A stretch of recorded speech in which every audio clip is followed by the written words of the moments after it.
ये सही बात कहूं तो बुढ़ापे की ये सबसे बड़ी सच्चाई है, सबसे बड़ी। इससे बड़ी बुढ़ापे की कोई सच्चाई नहीं है। जीवन की ये सबसे बड़ी सच्चाई है। हर घर में देख लो आप, आपका पुत्र पिता के ऊपर हावी होता है, समझ लीजिए।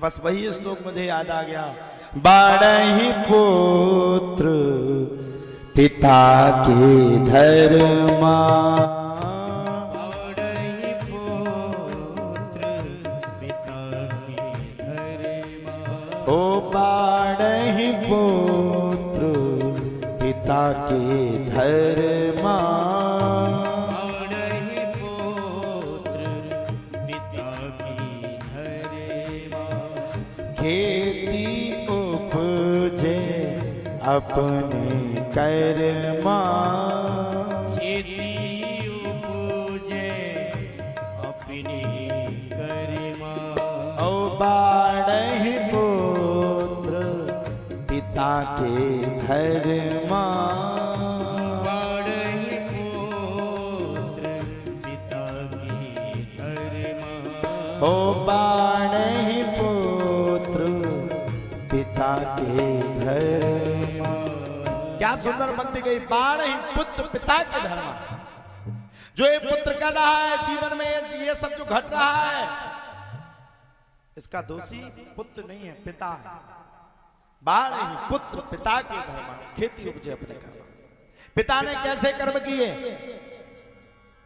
अगर पिता ने सत्कर्म किए तो बालक भी सत्कर्मी होता, अगर पिता ने बुरे कर्म किए तो बालक भी बुरे कर्म वाला होगा। अब देखो साहब, ये तो बात नहीं हुई ना कि गेहूं बो करके चले आओ और गेहूं की जगह मटर पा जाओ, ये तो कोई बात नहीं हुई। गेहूं जाकर के खेत में बीज बोओगे तो गेहूं ही पाओगे, उसी को काटोगे। अब ये तो वही नहीं, तुम्हारा मन फसल गया, मूंगफली को बो दिया और दिमाग खराब हुआ, मूंगफली अच्छी नहीं आ रही है, भगवान एक कृपा कर दो, मूंगफली का चमत्कार कर दो, उड़दा आ जाए ऊपर। या तो उस जमीन को फिर से जोतो, फिर से गड़ा करो, दूसरा बीज बो, तब जाकर के आ सकता है, या फिर जो बुक चुका है वही रहेगा। इसीलिए ये खेती के ऊपर डिपेंड है। उसी प्रकार से मानव जीवन भी किसके ऊपर डिपेंड है? बोले मानव जीवन पुत्र का जीवन पिता के ऊपर डिपेंड है। और जीवन में हमें कुछ ना कुछ सत्कर्म करते ही रहना चाहिए, बिल्कुल करना चाहिए। ऐसा नहीं कि गड़बड़ कर्म ही करते रहो और ये सोचते रहो अब हम तो गड़बड़ किए, कुछ कोई दिक्कत नहीं, भगवान हम पर कृपा करेगा।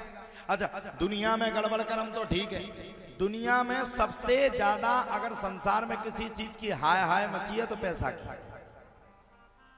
छोटे से लेकर के बड़ा, बड़ा से लेकर के बूढ़ा, और बूढ़ा से लेकर के बड़ी बड़ी दादी जिनके दांत गिर गए, अगर 10 का भी मिल जाए तो बड़ी प्रसन्नता के साथ जेब में रख लेती है, अरे भगवान पैसा मिल गया। सब पैसे के पीछे दौड़ रहे, सब भूल गए धर्म को, कर्म को, सत्कर्म को, भगवान को।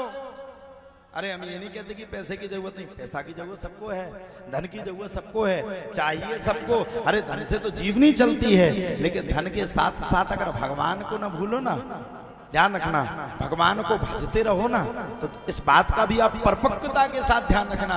भगवान को अगर भजते रहोगे तो लक्ष्मी तो अपने आप तुम्हारे दरवाजे को खटखटाते हुए चली आएगी।